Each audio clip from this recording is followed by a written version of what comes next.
নমস্কার বন্ধুরা, রিবা রান্নাঘরে আপনাদের সকলকে স্বাগত। তো আজকে আমার রান্নাঘরে দারুণ একটা রেসিপি আপনাদের সাথে শেয়ার করব। এখানে দেখতে পাচ্ছেন এটা শুকনো মাছ।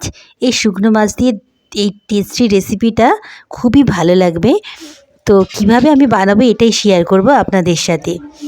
তো এখানে আমি আদা রসুন পেঁয়াজ, এই শুকনো মাছ আর আলু পাতা, আলু এগুলো সব রেডি করে নিয়েছি। ফুটন্ত গরম জলে মাছগুলো দিয়ে এটাকে 10 থেকে 15 মিনিট ঢাকা দিয়ে রেখে দিচ্ছি, এতে এটা নরম হয়ে যাবে। 15 মিনিট পর ধুয়ে দিলাম। এবারে এর মধ্যে স্বাদ অনুযায়ী নুন আর হলুদ মেখে দিচ্ছি।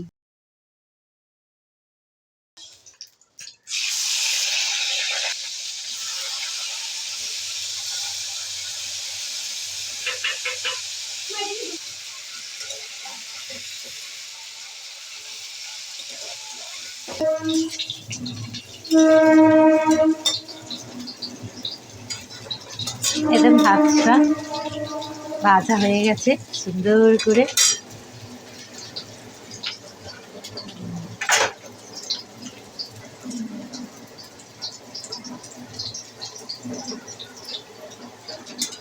গ্যাসটা বন্ধ করে দিলাম। আলুটা ভাজা হয়ে গেছে। এবার এই শাকের পাতাগুলো দিয়ে দিচ্ছি।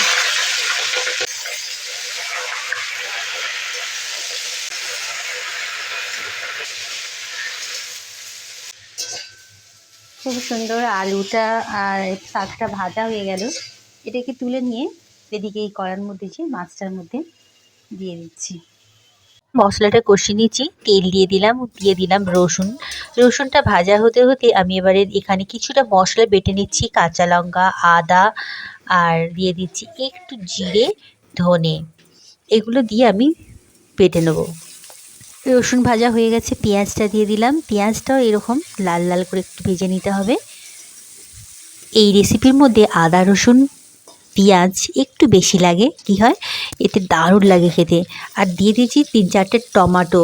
টমাটোটা একদম টক টক লাগবে আর রেসিপিটা খুবই ভালো লাগবে। স্বাদ অনুযায়ী নুন দিয়ে দিলাম।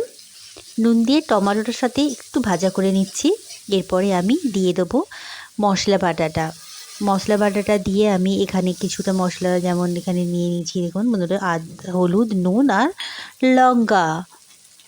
লঙ্কা গুঁড়োটা দিয়ে একটু গোলমরিচের পাউডার দিলাম, দিয়ে এটাকে ভালো করে কষিয়ে নিতে হবে। একদম কষানোটা রেডি করে নিচ্ছি।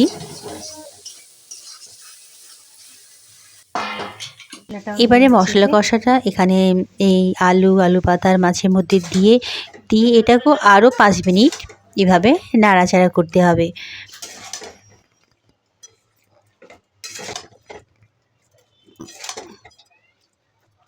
আর একটু জল দিয়ে দিলাম।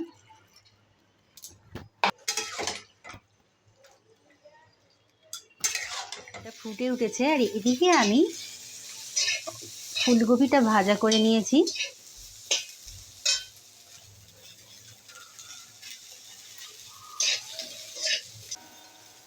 দিয়ে দিচ্ছি এটার মধ্যে।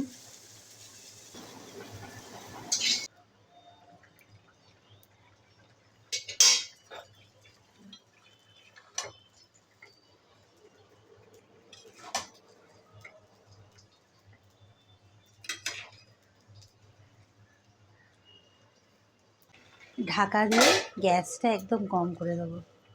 10 মিনিট ঢাকা দেওয়ার পর এটা একদম কপি, আলু, শাক আর মাছটাও খুব সুন্দর নরম হয়ে যাবে। এবারে আমি জলটা শুকিয়ে নেব। তো এটা শুকনো শুকনো খেতে ভালো লাগে, ঝোল ঝোল একদমই ভালো লাগে না। জলটা একদম শুকিয়ে দিচ্ছি আর ওপর থেকে একটু ধনেপাতা দিয়ে গরম গরম ভাতে দারুণ লাগে খেতে। আপনারা একবার এইভাবে বাড়িতে ট্রাই করবেন, ভীষণ ভালো লাগবে। ভিডিওটা দেখার জন্য অসংখ্য ধন্যবাদ। বাই।